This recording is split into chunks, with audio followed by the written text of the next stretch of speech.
Change of Scene by Katy Haye. It was high summer, and the king and all his entourage were moving from his palace in the capital to the summer palace in the country. Quite why this needed an audience he wasn't sure, but Jarryd was just a humble soldier who'd gained promotion to captain by the straightforward tactic of never questioning orders and delivering those orders rapidly and effectively. "We need more people to line the roads. We've got 2 hours until the king will be passing. He'll expect a better show than this." General Hunter sucked his teeth in disappointment as he surveyed the narrow country road.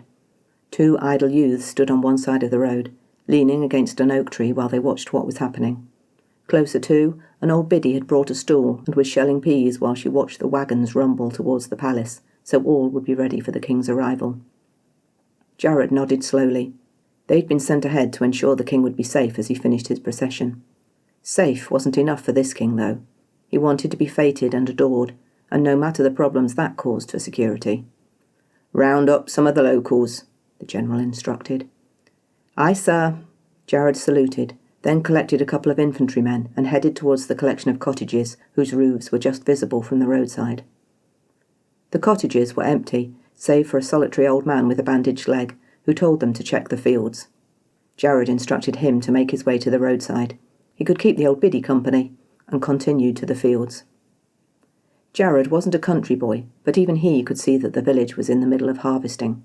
2 large fields were filled with blocks of cut wheat sheaves. They were also filled with what was probably the entire population of the village, moving the sheaves to the edge of the field. Jarryd had no idea what that was about, and he had neither the time nor desire to find out. "Who's in charge here?" 2 small children, who appeared to be merrily trampling over the stems of wheat, while the adults did nothing to stop them, pointed him in the direction of a group of 3 men. By the time Jarryd, flanked by the other guards, reached them, all 3 had turned to face him. "Who's in charge?" One man stepped forward. He was slim and wiry, dark hair spackled with grey. "I'm the reeve. What do you need?" "The king will be riding past the village soon. As his servants, you should line the road and cheer his arrival." The reeve scoffed. "We've work to do. Can't be standing around all day." Jarryd folded his arms and squared his shoulders. "You mistake me. It wasn't a suggestion." The reeve blinked, then smiled coldly. "We are harvesting wheat. It needs to be done before the weather breaks, else we'll have nothing to eat come the winter. Both us and your fine king. If he wants to be eating bread come the spring, he'll leave us to our work, and we'll leave him to ride on in peace." Jarryd glanced around the field. The 2 men with the reeve had returned to whatever their work was. He wasn't a country boy, but Jarryd liked to eat, and he wasn't an unreasonable man. "Very well, send the children." He pointed to the group trampling the stalks. Several other similar groups were dotted around the fields, causing mischief. "That'll keep them out of trouble." "Trouble?" the reeve laughed. "They're treading the grains. It's a key part of harvesting. We can't manage without them."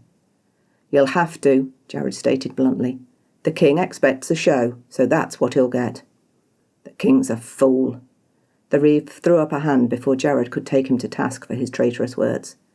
"Very well, I'll send the younger children, with a few of the less able adults. We'll have to manage without, since it's for such a good cause." Jarryd ignored the sarcasm in the man's tone. He could afford to be magnanimous now he'd got his way. Within a few minutes, 23 people assembled and followed Jarryd back to the roadside.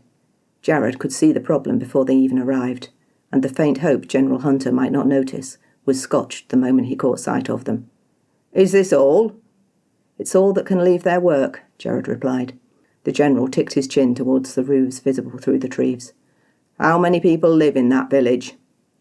"Couple of 100, Jarryd admitted, estimating the number left behind in the fields. "Then I expect to see a couple of 100 at the roadside," the general instructed. "They're busy about the harvest," Jarryd replied. "They say the work has to be done now, before the weather changes."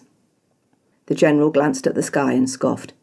"Weather looks fine to me. They can catch up with the work tomorrow." Jarryd opened his mouth and the general cut him off. "I want to see them all here. That's a direct order." "Yes, sir." Grimly, Jarryd turned to one of the guards and gave his own orders, before the 3 of them returned to the fields. The reeve came to meet them part way. "What now?" He eyed the flare being held by one of the infantrymen, the flame flickering in the breeze. "Keep that away from the wheat. Are you complete fools?" "We have our orders," Jarryd told him calmly. "The king requires you to leave your work. It'll still be here tomorrow." The reeve's face flushed. "And so will the rains!" He threw a hand in the direction the sun had risen that morning. "The spring rains made everything late this year, and the summer rains will make all our work for naught if we don't bring the harvest in today." Jarryd followed the man's pointing hand. The sky was blue and cloudless. The general had been perfectly clear. "I don't see any rain." "It's coming, whether you can see it or not. I can smell it. It'll be here tomorrow, I promise you." "Well, the king will be here today. Either you follow my instructions, or I'll be forced to make you." The reeve scoffed, although his eyes turned wary. "3 of you? Against all of us? I'd like to see you try." Jarryd settled into a relaxed stance, signalling silently to the guards beside him. "If you don't leave the fields, we'll burn them down." "No!" The reeve stepped towards the guard holding the flare, but the other guard was quicker, forcing the reeve into an arm lock. With the leader secured, Jarryd turned to the people in the fields. Several had noticed what was going on, walking towards them with tools in their hands. Jarryd's heart beat hard, but he was experienced enough to show no fear. "The king grants you the day off," he called as they neared. Confusion had several people glancing between Jarryd and the reeve. At a nod from Jarryd, the guard holding him pricked his side with a concealed dagger. The reeve stiffened, understanding. Then he accepted the inevitable. All men did in the end. "Get to the roadside," the reeve said with false cheer. "The king will be passing soon. It's a sight to tell our grandchildren about, so I'm told." Muttering followed, but Jarryd waved the people on, and without their reeve to speak for them, any fight went out of them. The guard with the flare led the way, while the other guard followed the final villager, releasing the reeve at the last moment. "The harvest will be ruined," the reeve said, with more sadness than ire. "Remember your part in that, when you can't buy flour at any price next year." Jarryd lifted a shoulder. "I'm sorry, I don't bear you any ill will. I have to carry out orders. We all do." The reeve's lip curled, but he didn't try anything. He knew when he was beaten. He spat on the ground between their feet, then glared at Jarryd. "If you follow the orders of a fool, you're a fool yourself." "Defy the king, and you're the fool," Jarryd answered. Then he turned, leaving the reeve to do what he could on his own. The rain didn't arrive the next day. It began to fall less than an hour after the king passed through the village, nodding serenely to the villagers, whose cheers sounded lacklustre to Jarryd's ears. They barely made it to the palace in time, thick dark clouds rising in from the east out of nowhere. Jarryd watched the drops fall from a narrow window and felt a pang of guilt. He wished the day could have gone differently. But the king was the king, and orders were orders. Give it a couple of days and the sun would dry out the grains. He was sure there'd be no harm done. But the rain didn't let up. A fine drizzle settled in for a week. After that, the sun returned, but always interspersed by storms. Jarryd didn't know how long it would take for the wheat to dry out, but he hoped it wasn't long. After 3 weeks of dismal weather, the king returned to the capital, disappointed that his summer holiday hadn't lived up to expectations. Jarryd made himself busy to ensure he wouldn't be sent to round up people to line the route again. He'd done nothing wrong, but he was sure the reeve wouldn't see it that way. As it happened, the weather was so dire, all anyone in the cavalcade wanted was to get back to the capital and decent roads as quickly as possible. The king cursed the rain and the mud and his horse, and wouldn't have noticed if the route had been lined by all God's angels. Despite his cloak, Jarryd was soaked to the skin by the time they reached the capital. He sighed with relief when he reached the barracks and could put the summer's tribulations behind him. Jarryd forgot about the village and the reeve until springtime. The guard's bread ration was reduced due to a shortage of wheat and increased costs. Memory returned in a rush. He asked around and was told the sudden rains had caught people out across the countryside, and the harvest was less than a half of what had been predicted. Guards were deployed to collect the shortfall from the country villages that grew the wheat. Jarryd was unsurprised when pure chance saw him directed to return to the same village, with orders to take the wheat by force if the village wouldn't give it up willingly. Jarryd nodded grimly and took a dozen soldiers with him this time. "You again." They'd barely turned off the road before the reeve came out to meet them, several of the villagers accompanying him. "Me again," Jarryd agreed grimly. "Is your precious king passing through again?" the reeve demanded. "Do you need us to be his audience?" "I need you to send all the wheat you have to the capital. We're critically short of supplies." The reeve laughed, although there was no humour in it. "We've already sent everything we can spare. We kept back only enough to feed ourselves. The harvest was a fraction of what it should have been, which is your fault if you remember." "What's done is done," Jarryd replied, ignoring the guilt that squirmed in his stomach. How was he supposed to have known a short break would make such a difference to the harvest? "We've orders to collect the wheat. I advise you to hand it over peacefully." "You and your precious orders. We hand over the wheat or what? You'll burn it and force us to starve? Who'll grow this year's wheat if you do that?" "I can't return empty-handed," Jarryd pointed out. "There must be something you can give." "We only kept enough to feed ourselves." The reeve turned and jabbed a hand at the fields that were green with growing stems.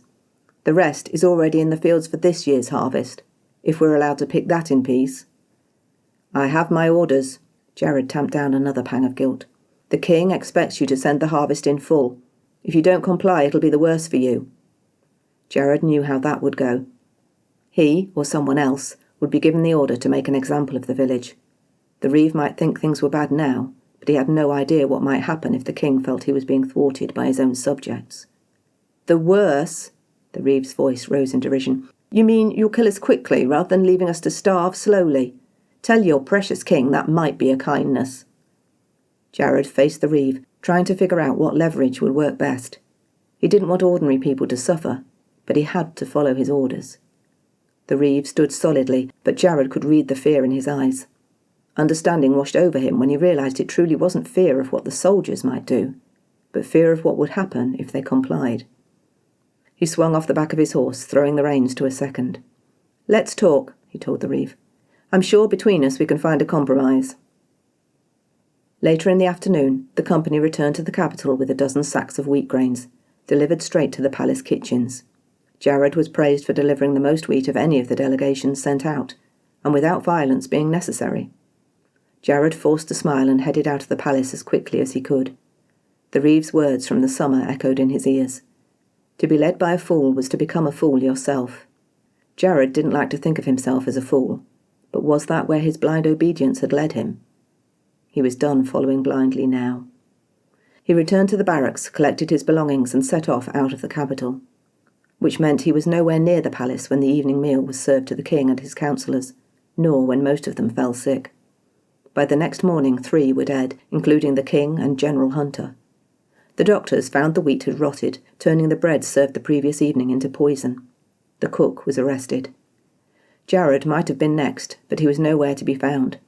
He was nearing the border by the time his note was discovered. An admission of guilt, the note said he'd taken action alone to end the life of a tyrant who had ruined the harvest for his own selfish pleasure and then expected ordinary people to suffer so he wouldn't. He wasn't proud of killing, but he hadn't flinched from it when he'd been under orders. He was proud that he hadn't flinched when he'd set his own orders, killing in order to save innocent lives. Jarryd hoped he'd be safe once he crossed the border, but he knew safety wasn't guaranteed, not anywhere. He'd killed a king. There would be consequences. At the very least, someone would be sent after him to deliver the lesson the next king would be sure to demand. Someone following orders, exactly the way Jarryd once had. He'd spend the rest of his life sleeping with one eye open, never staying in one place for too long. He had to trust the cost would be worth the price. That was A Change of Scene by Katy Haye. Thanks for listening. Click like and subscribe if you want to be notified when the next video is posted up.